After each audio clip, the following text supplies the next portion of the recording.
ಕರ್ನಾಟಕ ಪ್ರದೇಶ ಕಾಂಗ್ರೆಸ್ ಸಮಿತಿ S C ವಿಭಾಗದಿಂದ ಬೃಹತ್ ಮಟ್ಟದಲ್ಲಿ ಪ್ರತಿಭಟನೆ ಮಾಡಿದೆ, ಹೇಳಿ ಸರ್. ಸರ್, ಇವತ್ತು ನಮ್ಮ KPCC ಪರಿಶಿಷ್ಟ ಜಾತಿ ವಿಭಾಗದ ವತಿಯಿಂದ ನಮ್ಮ ಉನ್ನತ ಸ್ಥಾನದಲ್ಲಿರುವಂತಹ ಸುಪ್ರೀಂ ಕೋರ್ಟಿನ ಮುಖ್ಯ ನ್ಯಾಯಮೂರ್ತಿಗಳಾದಂತಹ BR ಗವಾಯಿಯ ಮೇಲೆ ಎಸೆದಿರುವುದು ಇದು ಸಂವಿಧಾನದ ವಿರೋಧ ಕೆಲಸವಾಗಿದೆ.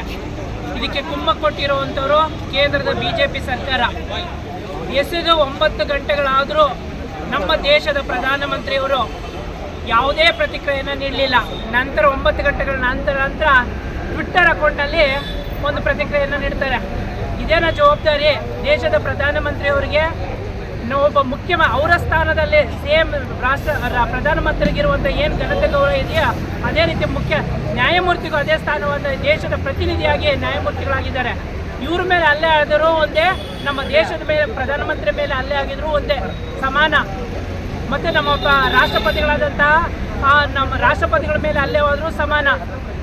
ಈ ಒಂದು ರೀತಿಯಂಥ ಸಂಘಟನೆ ನಡೆದಿರೋದು ನಿಜಕ್ಕೂ ಒಂಥರ ರೀತಿ ದೇಶದ್ರೋಹ ಕೆಲಸ ಆಗಿದೆ. ಇದಕ್ಕೆ ನಾವೆಲ್ಲರೂ ಒಕ್ಕರ್ಲಿಂದ ನಮ್ಮ ಪರಿಶಿಷ್ಟ ಜಾತಿ ವಿಭಾಗ ಹೇಳ್ತಾ ಇಲ್ಲ, ರಾಜ್ಯಾದ್ಯಂತ, ದೇಶಾದ್ಯಂತ, ವಿಶ್ವಾದ್ಯಂತ ಈ ಒಂದು ಎಸೆದಿರುವಂತಹ ಒಂದು ಕೃತ್ಯಕ್ಕೆ ವಿರೋಧ ಮಾಡ್ತಾ ಇದ್ದಾರೆ. ಇವರನ್ನು ದೇಶದ್ರೋಹಿ ಅಂತ ದೇಶದಿಂದ ಗಡಿಪಾರು ಮಾಡಬೇಕೆಂದು ನಾವು ಒತ್ತಾಯ ಮಾಡ್ತಾ ಇದ್ದೀವಿ. ಸರ್, ಅವರು ಹಿರಿಯ ವಕೀಲರು ರಾಕೇಶ್ ಕಿಶಿ ಅವರು ಏನು ಶಿವಿಂದ ಹಲ್ಲೆ ಮಾಡಿದ್ರು, ಅವ್ರು ಏನು ಹೇಳ್ತಾರೆ, ನಮ್ಮ ಸನಾತನ ಧರ್ಮ ಹಿಂದೂ ಧರ್ಮಕ್ಕೆ ಅವಮಾನ ಮಾಡಿದ್ದಕ್ಕೆ ನಾನು ಸರಿಯಾದ ಕೆಲಸ ಮಾಡಿದ್ವಿ, ನಂದೇನು ತಪ್ಪಿಲ್ಲ, ನಾನು ಮಾಡಿ ಸರಿ ಅಂತವ್ರೆ. ಸರ್, ಧರ್ಮ ಅನ್ನೋದು ಬೇರೆ, ನ್ಯಾಯಾಂಗ ವ್ಯವಸ್ಥೆ ಅನ್ನೋದು ಬೇರೆ. ನ್ಯಾಯಾಂಗ ವ್ಯವಸ್ಥೆಗೆ ಏನು ತೀರ್ಪು ಕೊಡ್ತಾರೋ ಅದಕ್ಕೆ ಎಲ್ಲರೂ ತಲೆಬಾಗಬೇಕು. ಇಲ್ಲಿ ಸನಾತನ ಧರ್ಮ, ಹಿಂದೂ ಧರ್ಮ, ಮುಸ್ಲಿಂ ಧರ್ಮ, ಕ್ರೈಸ್ತ ಧರ್ಮ ಅನ್ನೋ ಪ್ರಶ್ನೆ ಬರಲ್ಲ. ಧರ್ಮ ಎಲ್ಲ ಧರ್ಮಗಳು ದೇಶದ ಪ್ರಜೆಗಳು ಗೌರವ ಕೊಡ್ತಾರೆ ಸರ್. ಆದರೆ ಇದು ಬೇಕು ಅಂತಲೇ ಕುತಂತ್ರ ಮಾರ್ಗ ದಲಿತ ಎಂಬ ಕಾರಣಕ್ಕೆ, ಉನ್ನತ ಸ್ಥಾನದಲ್ಲಿರುವಂತಹ ದಲಿತರು ಎಂಬ ಕಾರಣಕ್ಕೆ ಇದನ್ನು ಅಗೌರವ ತರುವಂಥ ಕೆಲಸ ಮಾಡಿದರೆ ಹೊರತು ಅದನ್ನು ಇಟ್ಕೊಂಡು ಸನಾತನ ಧರ್ಮದ ಮುಂದೆ ಇಡ್ತಾ ಇದ್ದಾರೆ ಸರ್.